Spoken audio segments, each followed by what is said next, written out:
Baik, Apa kabar hari ini? puji Tuhan, baik. Kabar baik, baik. Terima kasih atas waktu dan kesempatan yang diberikan kepada kami dan saya dengan teman saya sangat senang berjumpa dengan hari-hari Tuhan. Pada kesempatan ini kami akan berkatekese bersama dengan adik-adik. Nah, katekese kita pada hari ini yaitu temanya tentang kasih. Sebelum kita memulai katekese kita pada hari ini, kita berdoa dengan lagu doa. Dan doa kita untuk adik-adik berdiri dulu.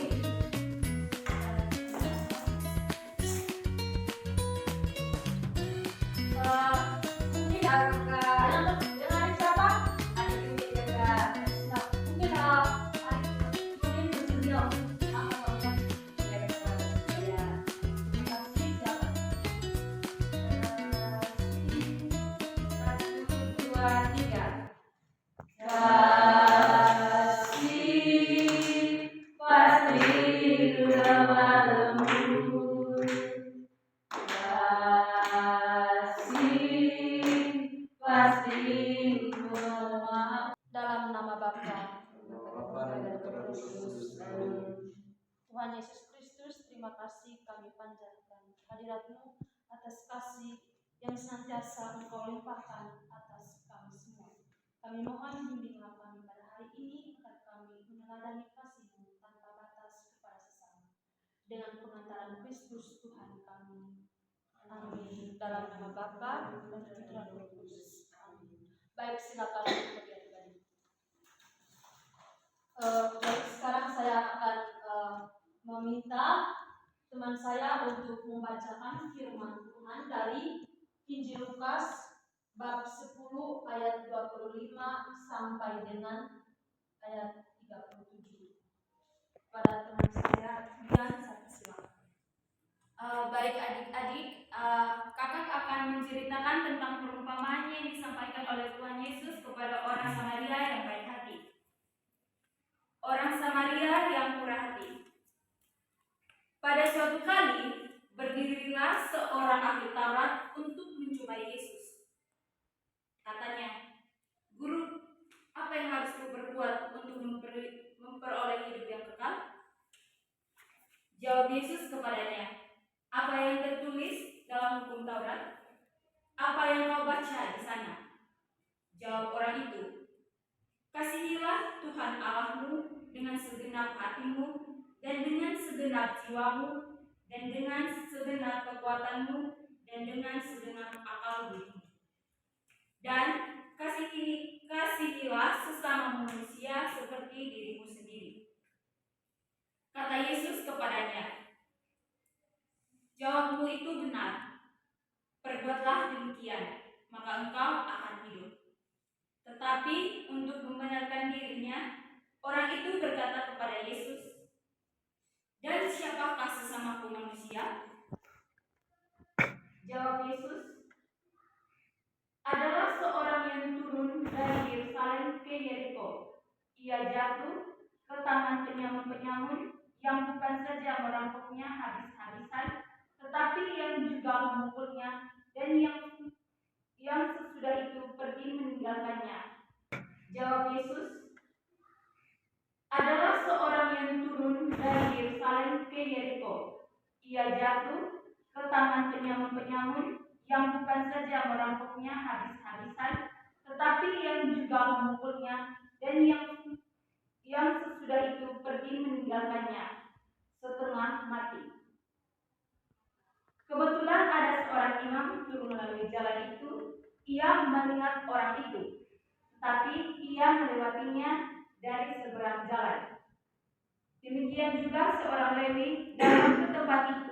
Ketika ia melihat orang itu, ia melewatinya dari seberang jalan. Lalu datang seorang Samaria yang sedang dalam perjalanan ke tempat itu. Dan ketika ia melihat orang itu, tergeraklah hatinya oleh belas kasihan. Ia pergi kepadanya lalu membalut luka-lukanya. Sesudah itu ia menyiraminya dengan minyak dan anggur. Kemudian Kemudian ia naiklah orang itu ke atas keledai tunggangannya sendiri, lalu membawanya ke tempat penginapan dan merawatnya.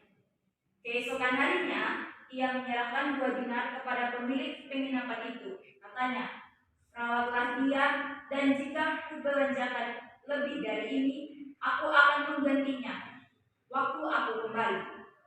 Siapakah di antara ketiga orang ini menurut pendapatmu adalah sesama manusia dari orang yang jatuh ke tanah penyong itu? Jawab orang itu, orang yang telah menunjukkan belas kasihan kepadanya. Kata Yesus kepadanya, pergilah dan perbuatlah demikian. Baik, adik-adik sudah mendengarkan cerita yang dibacakan oleh Kakak tadi? Sudah besar. Oke. Kira-kira siapa-siapa tokoh dalam perumpamaan tadi? Mungkin dari adik-adik ada yang mau coba? Silakan saya juga. Oke, baik dari adik Yulin. Baik kakak, menurut saya orang Samaria, imam, orang Lewi, dan orang yang terluka. Oke, betul sekali dengan jawabannya. Jadi tokoh dalam perumpamaan tadi yaitu orang Samaria, imam, kaum Lewi, dan orang yang terluka. Lalu bagaimanakah pendapat adik-adik tentang sikap kaum Lewi dan imam ketika melihat orang yang terbaring di pinggir jalan? Siapa yang menjawab? Oke, silakan. Baik, saya akan menjawab. Sikap iman dan kaum Lewi tidak mencerminkan kasih dan kepedulian. Oke, dari adik Novi tadi bahwa sikap imam dan sikap kaum Lewi tadi tidak mencerminkan kasih karena mereka itu selalu mengabaikan orang-orang yang dalam kesusahan. Mungkin dari teman-teman ada jawaban lain. Lalu kira-kira bagaimanakah pendapat adik-adik berkaitan dengan orang Samaria? Oke, adik Pep, silakan. Baik kakak, dari saya sangat mulia dan kepedulian. Oke, dari adik Novi tadi bahwa sikap imam dan sikap kaum Lewi tadi tidak mencerminkan kasih karena mereka itu selalu mengabaikan orang-orang yang dalam kesusahan. Mungkin dari teman-teman ada jawaban lain. Kira-kira bagaimanakah pendapat adik-adik berkaitan dengan orang Samaria? Oke, adik Pep, silakan. Baik kakak, dari saya sangat mulia dan penuh kasih. Oke, baik, terima kasih atas jawabannya. Jadi menurut adik Max tadi, orang Samaria itu sangat mulia dan penuh kasih. Karena orang Samaria itu suka menolong orang-orang yang dalam kesusahan. Lalu siapakah orang yang baik hati dalam cerita tadi? Saya kakak, Oke, baik. Adik Yulin, silakan. orang Samaria, karena mereka selalu menolong orang yang terluka. Oke, baik, betul sekali jawabannya. Jadi orang yang baik hati dalam cerita tadi yaitu orang Samaria. Nah, kenapa orang Samaria itu dikatakan baik hati? Karena orang Samaria itu selalu menolong orang-orang yang dalam kesusahan. Baik, adik-adik sekalian, perumpamaan yang diceritakan dalam teks ini tadi menunjukkan bahwa kasih kita terhadap sesama manusia itu tidak terbatas tanpa memandang bulu atau tanpa memandang kelompok atau agama tertentu. Orang Samaria dianggap musuh oleh orang Yahudi. Justru orang Samaria itu menunjukkan hasil yang sejati karena mereka tadi selalu menolong orang-orang yang sedang dalam kesusahan. Lalu orang Samaria tidak hanya berkata-kata baik, tetapi juga mereka melakukan tindakan nyata untuk menolong yang membutuhkan bantuan mereka. Kasih sejati yang diwujudkan dengan tindakan nyata. Jadi di sini orang Samaria itu bukan hanya berkata-kata, tetapi mereka juga melakukan tindakan nyata dalam berupa bantuan kepada orang-orang yang dalam kesusahan. Adik-adik sekalian, perumpamaan tadi mengajar kita untuk selalu tergerak hati dan hidup dalam kasih. Contohnya, dalam kehidupan sehari-hari, pasti saja kita menemukan orang-orang yang dalam kesusahan ataupun teman-teman yang dalam kesusahan. Nah, di sini pasti saja kita tergerak hati seperti orang Samaria tadi ya. Baik, sekarang kita akan memasuki dalam pendalaman ayat emas.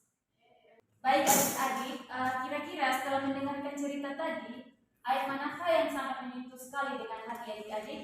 Baik, kakak meminta adik-adik untuk menyiapkan pena dan buku. Untuk adik Yulin, silakan ditulis. Siapakah di antara ketiga orang ini menurut pendapatmu kepadanya? Sudah adik-adik? Oke adik-adik, bisa dihafal? Bisa Kakak. Oke, baik, dari adik Yulin. Siapakah di antara ketiga orang ini menurut pendapatmu? Adalah sesama manusia dari orang jatuh ke tangan. Jawab orang itu, orang yang telah menunjukkan belas kasihan kepadanya. Oke, bisa diulang sekali lagi? Bisa. Siapakah di antara ketiga orang ini menurut pendapatmu? Adalah sesama manusia dari orang jatuh ke tangan penyambut itu. Jawab orang itu, orang yang telah menunjukkan belas kasihan kepadanya. Baik adik-adik, siapa yang bisa mempresentasikan dari semua jawaban tadi? Saya Kakak. Ya, baik, dari adik Yulin. Silakan. Siapakah di antara ketiga orang ini menurut pendapatmu adalah sesama manusia dari orang yang jatuh ke tangan penyambut itu? Jawab orang itu, orang yang telah menunjukkan belas kasihan kepadanya. Baik adik-adik, kalau begitu kita tepuk salut dulu untuk kita. Tepuk salut. Salut, salut. Salut, salut. Salut. Oke, baik adik-adik, setelah mengikuti katekesi pada hari ini, aksi konkret atau aksi nyata yang harus adik-adik lakukan itu apa? Bisa adik-adik tulis satu aksi konkret yang akan adik-adik lakukan setelah ini.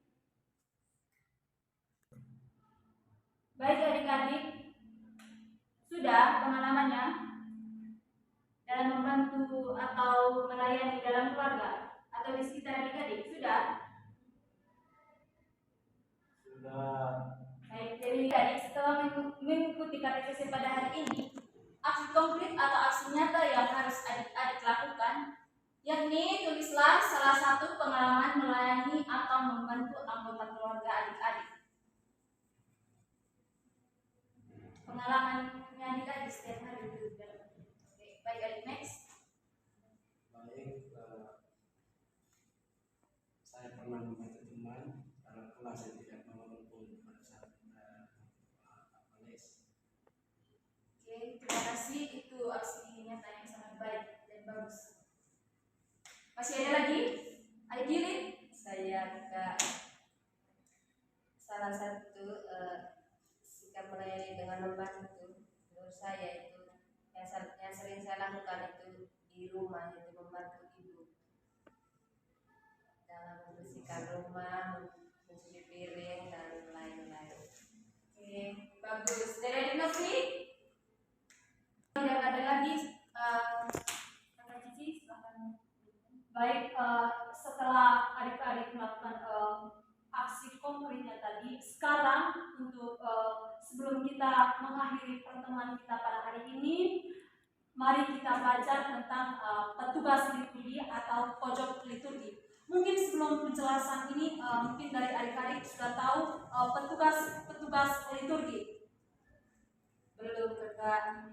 Oke, kalau belum tahu, sekarang kita akan menjelaskan petugas liturgi dalam gereja Katolik.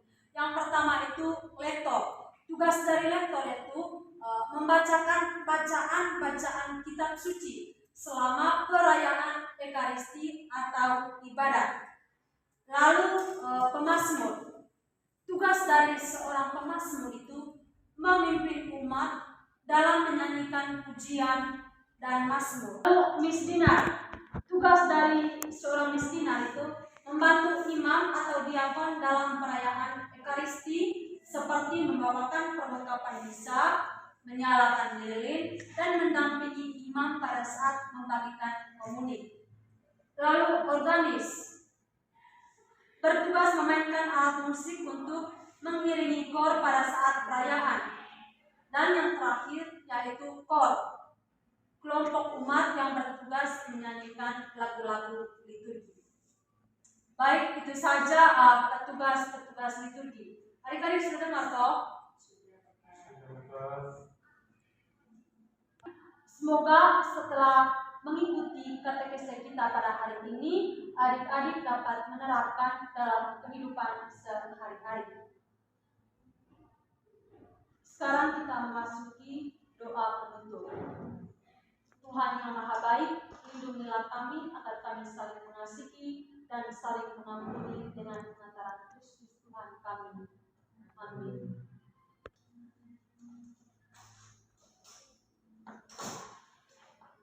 Baik, adik-adik tahu lagu Ajarilah Kami? Tahu kakak. Oke, kakak minta untuk adik Tulin angkat lagu Ajarilah Kami.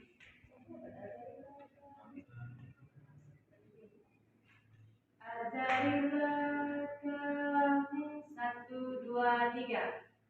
Ajarilah kami bahasa cintamu, agar kami dekat padamu ya Tuhanku. Ajarilah kami bahasa cintamu, agar kami dekat padamu. Terpujilah Tuhan kita Yesus Kristus sampai